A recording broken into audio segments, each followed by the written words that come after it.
Thank you, Steve. Our graduate student speaker is from the Master of Sciences Occupational Therapy program, Mr. Trey Washington. Trey decided to pursue a career in healthcare after volunteering at a senior center with an exercise program aimed to improve balance and reduce falls in older adults.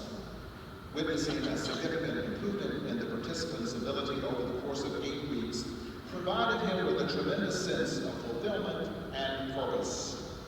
Trey graduated from the University of North Carolina at Chapel Hill in 2010 with a Bachelor of Arts in Exercise and Sports Science degree. He is passionate about gerontology, health disparities, and productive aging. He has since served as an intern in various settings and worked at a rehab center in Chapel Hill. Most recently, he partnered to complete a master's thesis on baby boomers and aging-in-place techniques. He will be presenting a poster presentation of this at the 2016 American Occupational Therapy Association Annual Conference in Chicago. He is married to the love of his life, Kelly, who shares his love for serving others and of Tar Heel basketball. Please join me in welcoming Trey Washington. Woo!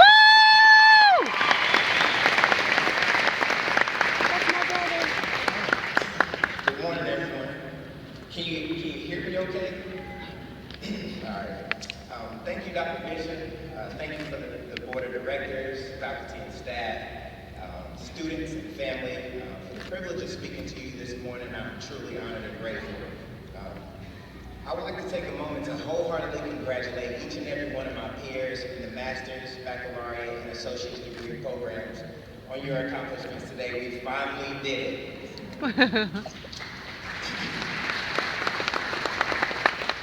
And on behalf of all the graduates here, I would like to extend a special thanks to each and every one of our family members, parents, grandparents, spouses, children, cousins, extended family, even to the late family members who may not be here in person but who are here in spirit. I want to thank you all for the sacrifices that you've made. Your help along this journey has truly been appreciated. Thank you. When I received an email from Dr. Haynes informing me that I had been chosen by my peers to speak at graduation, I immediately responded with yes.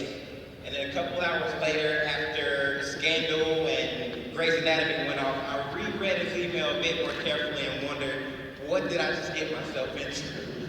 I mean, I know that people say I look like Denzel Washington, but I'm neither rich, nor famous, nor wildly successful. So what kind of wisdom could I possibly impart to my peers, some of whom are older and much more experienced than myself? In fact, if I could be perfectly honest right now, I'd sum grad school up in 5 words: losing sleep and gaining vices. I've gone to Texas Tavern during late night study sessions and eaten burgers at hours I'm ashamed to admit. And at one point, I may or may not have increased my student loan amount to cover the cost of my new Mill Mountain coffee addictions. Instead of pretending that I know more than I do in this moment, all I can do is talk about some stuff that may be useful to you from one graduate to another. 3 nuggets of wisdom that I learned from people much more wiser than myself. Number 1, don't rush your life away. My mom used to tell me this when I was little all the time: don't rush your life away. I didn't quite understand it then, but it's never been clearer to me than it is right now in this moment. Sometimes we have a tendency to look to the future and say, once I reach this milestone, once I reach this goal, I'll finally stop and smell the roses.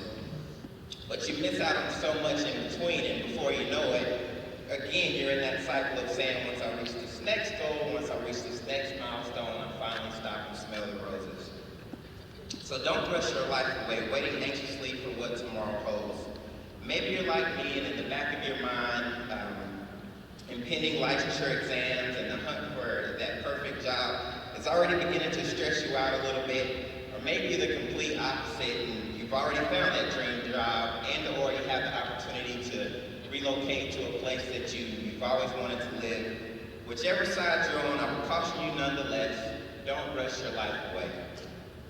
Be in this moment.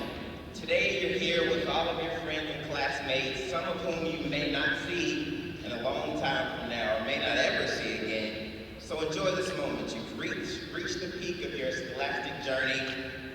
It's one of the last days your parents will automatically reach for the checkbook at dinner time. So give yourself some time to enjoy today, to relish in your accomplishments because you've earned it.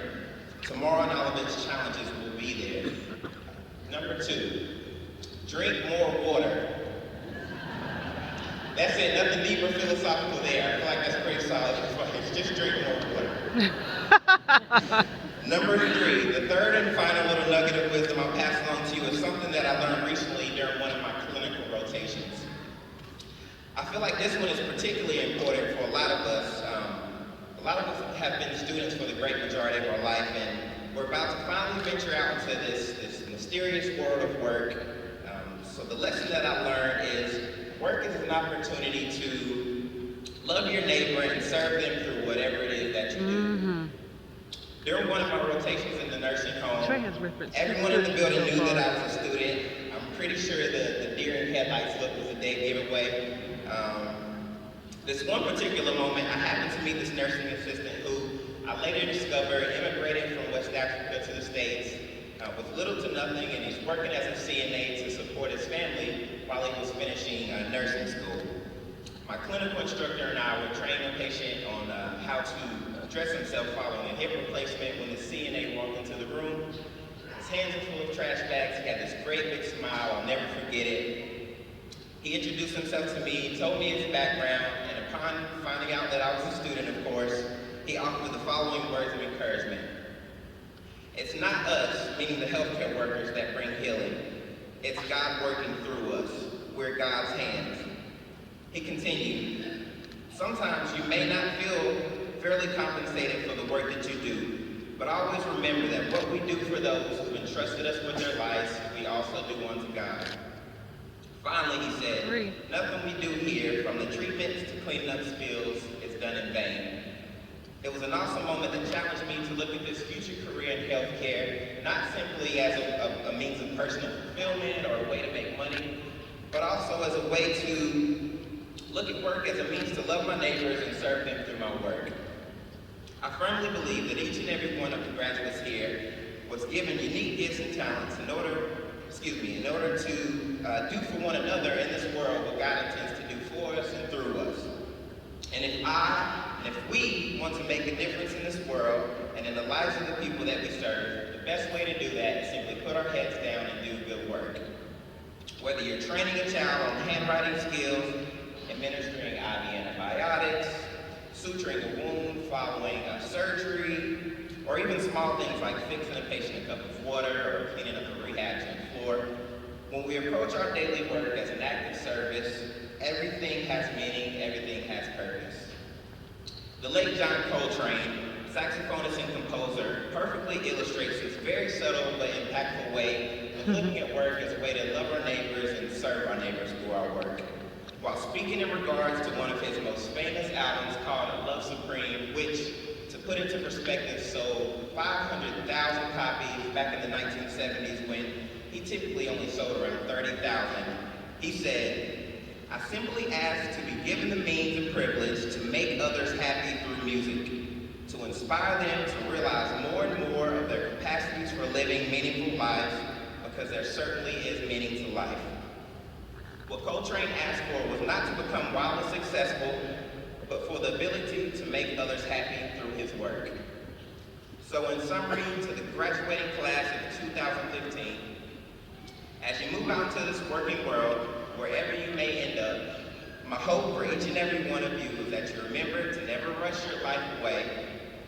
Savor this moment and the moments to come. You are here by no accident. Your talents and your gifts are not by chance. Go out into this world as proud graduates of the Jefferson College of Health Sciences and use your work to inspire, to make others happy, to give others hope, and don't forget to drink more water. Sincerely, I wish you all the very best and congratulations on graduating. Woo!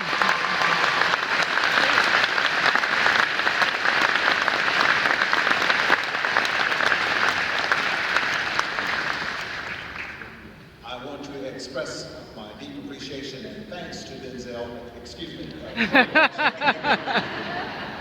Thank you for the great way that you represented our graduate students.